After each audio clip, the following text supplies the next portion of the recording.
পর্যন্ত হচ্ছে আমরা কয়টা মডেলের ইভালুয়েশন পর্যন্ত করেছিলাম? 3টা ক্রাইটেরিয়ায়। একটা হচ্ছে ইরাট ইউজ করে ভেরিফাইড 3D, আর হচ্ছে রামাচন্দ্রন প্লট। ক্রাইটেরিয়া ইউজ করে আমরা ইভালুয়েশনের কয়টা নাম্বার এখানে আমরা একটা চার্টে রাখলাম, এবং আরেকটা জিনিস বাকি ছিল, সেটা হচ্ছে আমাদের জি স্কোর। তো জি স্কোর যেটা ছিল সেটা হচ্ছে একটা আমাদের যে এক্সপেরিমেন্টাল প্রোটিনের স্ট্রাকচারটা, সেটার সাথে খুবই হাই রেজলিউশনের একটা ভালো প্রোটিনের স্ট্রাকচারের সাথে কম্পেয়ার করে দেখা হয় যে এদের মধ্যে মানে এদের ইয়েটা কেমন, কোয়ালিটিটা কেমন, কোয়ালিটির ডিফারেন্সটা। তো ওইটা প্রেজেন্ট করে হচ্ছে আমার জি স্কোর। তো জি স্কোরের ভ্যালুটা থাকতে হয় -4 থেকে +2 এর মধ্যে। এই রেঞ্জের মধ্যে থাকতে হয়। এর +4 এর নিচে যদি চলে যায় তাহলে বুঝতে হবে কোনো একটা সমস্যা আছে আমাদের প্রোটিনের স্ট্রাকচারটার মধ্যে, জিওমেট্রিক কোনো সমস্যা, এবং এটা আনএক্সেপ্টেবল, মানে ফার্দার কোনো কাজের জন্য এটা মানে না নামাই ভালো। তো এটা হচ্ছে আমাদের জি স্কোর। তো জি স্কোর করার জন্য যে টুলটা ছিল ওইটা আগের দিন অ্যাভেলেবল ছিল না, তো মোল প্রবিটি। তো এটা আজকে একটু চেষ্টা করে ঢোকা যায় নাকি, এই যে মোল প্রবিটি। তো এটার মধ্যে আমরা রামাচন্দ্রন বা রামা স্কোর বা রামা জি স্কোর, আরেকটা জি স্কোর আছে যেটাকে বলে রামা জি স্কোর, ওইটা আলাদা, ওইটা রামাচন্দ্রন প্লটের একটা স্কোর। তো এরকম আমরা জিওমেট্রিক আরো অনেক ধরনের আমরা ক্যালকুলেশন বা ভ্যালু পেতে পারি এই মোল প্রবিটি এই টুলটা ইউজ করে। এটা বেশ নাম করা। তো শুধু এটা ইউজ করেও কিন্তু ইভালুয়েশন করা যায়, বাকিগুলা অত দরকার পড়ে না। মানে যদি এটা ইউজ করতে চান কেউ তাহলেও কাজ হবে শুধু মোল প্রবিটিটা ইউজ করে। সো আমরা যে মোল প্রবিটিতে গেলাম, এখানে জাস্ট ব্রাউজ করে আমাদের এই যে 3টা মডেল ছিল আগের দিন ডাউনলোড করা, প্রথমটা সিলেক্ট করলাম, তারপর জাস্ট আপলোড। তো এই যে এটা জাস্ট আপলোড হলো, দেন কন্টিনিউ। তো এখানে হচ্ছে আমরা জাস্ট জিওমেট্রি অ্যানালাইজ করব। আরো অনেক টাইপের কিছু কাজ করা যায় এখানে। তো আমরা just analyse geometry without all atom contact সেটা করব। তো এখানে হচ্ছে 3D কাইনেস ইমেজ হচ্ছে প্রডিউস করা যায়, এটা আমাদের লাগবে না।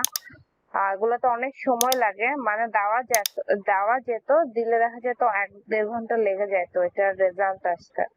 তো আমরা যে জিওমেট্রি ইভালুয়েশনটা দিব, আর এই যে রামাচন্দ্রন প্লট এগুলো থাকবো, আর এটাও আমি অমিট করে দিলাম, দরকার নাই।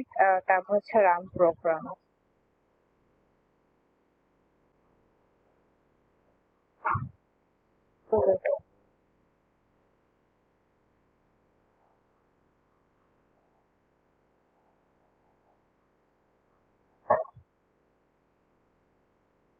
মিনওয়াইল এইচএইচ স্প্রেডের রেজাল্টটা দেখানো হয়নি আগের দিন, মানে একটা স্টেপ।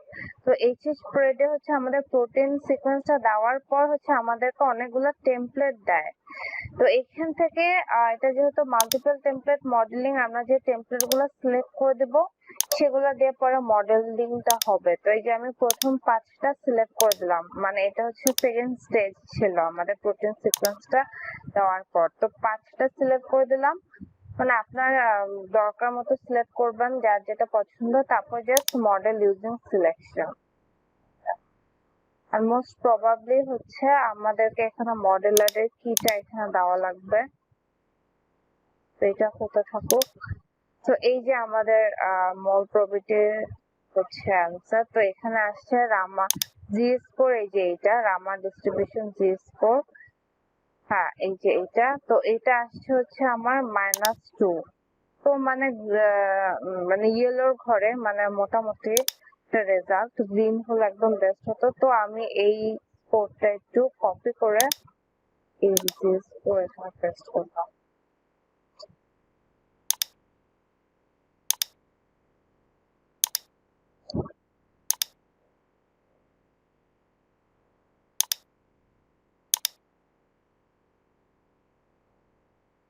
তো এখানে হচ্ছে আমাদের রামাচন্দ্রনেরও একটা স্কোর দেওয়া, এই যে এটার গোল হচ্ছে মোর দেন 98% থাকার কথা, আচ্ছা 90%, তো খুব একটা ভালো না। তো রামাচন্দ্রন ফেভার, তো এটাও আমি নিয়ে নিলাম। এটার মধ্যে হচ্ছে আমার অ্যালাউড রিজন, তারপর হচ্ছে ফেভারিট রিজন সবগুলো মিলাই এখানে এটা দেওয়া, মানে এই ক্রাইটেরিয়াটাতে দেওয়া। তো এটা জাস্ট কপি করে এই যে এই রামাচন্দ্রন প্লট এটার এখানে দিয়ে দিলাম।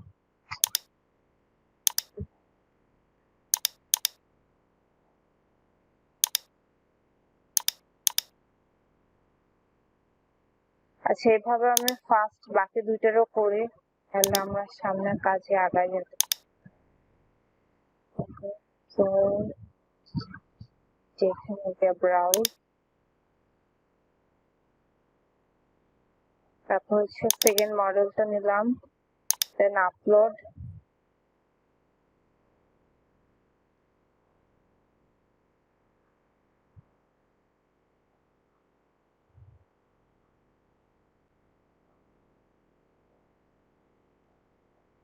তারপর কন্টিনিউ, তারপর analyse geometry without all item contents, সেগুলো ওমিট লাগবে না।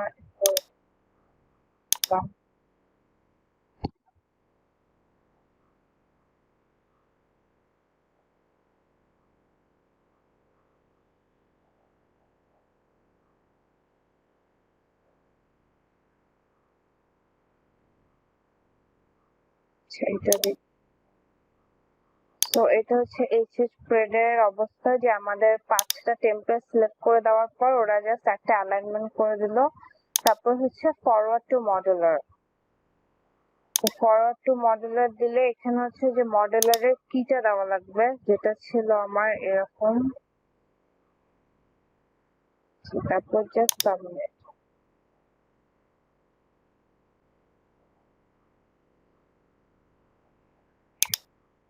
এই যে এটা চলে আসছে, তো এটার ভ্যালু আসছে, আর আমার জিএস স্কোরের ভ্যালু -4 এর নিচে চলে আসছে, যে সেখানে রেড রেড ঘরে দেওয়া। তো এটার ভ্যালু অনেক খারাপ আসছে সেকেন্ডটার। এটা আমি জাস্ট কপি করে দিলাম। আচ্ছা, আর হচ্ছে এই যে আমার আরেকটা স্কোর, এটা আমার রামচন্দ্র প্লটের স্কোর, দেখো করে জাস্ট আরেকটা মডেল,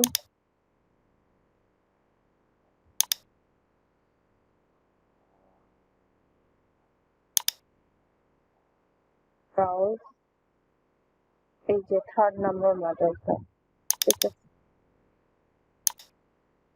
তারপর হচ্ছে আপলোড,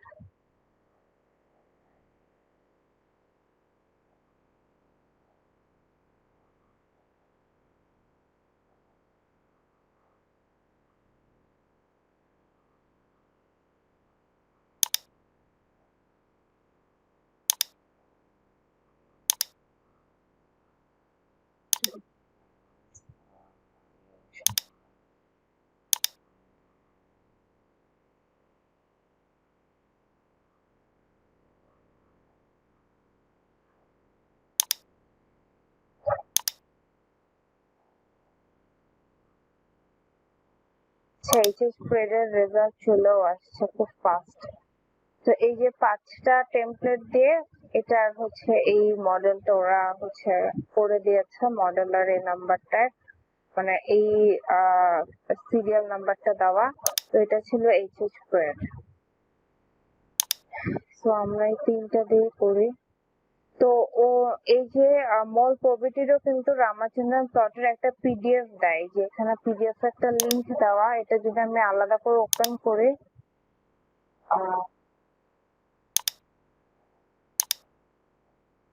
just start down,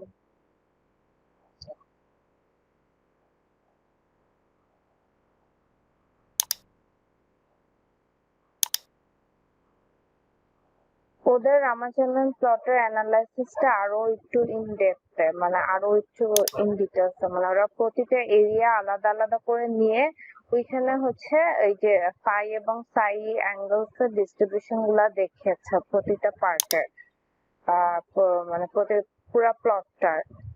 তো এটা ছিল রামাচন্দ্রন প্লটের মূল প্রভিটের। তো তো এখান থেকে আমরা একটু ব্যাক করে এখানে জাস্ট দিস কোডটা নেই, তো এটাও হচ্ছে -4 এর নিচে। আচ্ছা, তো এটা ছিল সুইস মডেলের করা মডেলগুলা। তো সুইস মডেলের করা মডেলগুলা এরকমই আসে, ওদের ইয়েটা খুব একটা ভালো না, মানে অনেক পুরান সুইস মডেলটা, অনেক ফাস্ট রেজাল্ট দেয়, কিন্তু নতুন নতুন যে টুল এবং সার্ভার গুলো আছে ওইগুলোর তুলনায় এদের খুব একটা রিলায়েবল না, মানে প্রোটিনের স্ট্রাকচারের কোয়ালিটি গুলা। তারপরে এটা হচ্ছে 88%। আচ্ছা, তো এটা গেল আমাদের ইভালুয়েশনের পার্ট। তো এখান থেকে আমাদের একটা মডেল সিলেক্ট করতে হবে বাকি কাজগুলোর জন্য। তো আমরা যদি ভালো মতো দেখি, আমাদের প্রথম মডেল যেটা, এটা কিন্তু একটা মানে স্যাটিসফ্যাক্টরি একটা স্কোর দিয়েছে, জি স্কোর।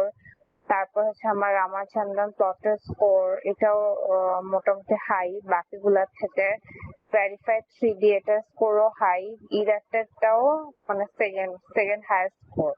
তো যদি আমরা দেখি, তো আমাদের প্রথম মডেলটা নিয়ে কাজ করা বেস্ট হবে। তো এইভাবে হচ্ছে 40-50টা মডেল যদি আসে এরকম চার্ট করে, এর মধ্যে আপনাকে দেখে বুঝে একটা সিলেক্ট করতে হবে যে কোনটা, যেটা সবগুলোর মধ্যে হাইয়েস্ট স্কোর বেশি, সেটা একটা সিলেক্ট করতে হবে। এবং সেই ক্ষেত্রে আপনি বেশি ক্রাইটেরিয়া মানে প্রায়োরিটি দেবেন এই রামাচন্দ্রন প্লটের স্কোরটা, কারণ এটা হচ্ছে আমাদের ব্যাকবোনের স্টেবিলিটিটা বুঝে, আমাদের ব্যাকবোনটা, প্রোটিনের ব্যাকবোনটা কতটুকু মানে স্টেবল বা মানে মানে ঠিক আছে আর কি, জিওমেট্রিক ইভালুয়েশনটা ক্যালকুলেট করে। তো সেই ক্ষেত্রে রামাচন্দ্রন প্লটের স্কোরটার প্রায়োরিটি দিবেন আগে, তারপরে হচ্ছে বাকি দুইটা, ইরাট, ভেরিফাইড 3D আর জি স্কোর, এই তিনটা। তো এটা হচ্ছে গেল আমাদের ইভালুয়েশন। তো তাহলে আমরা এই তিনটা মডেলের যে প্রথম মডেল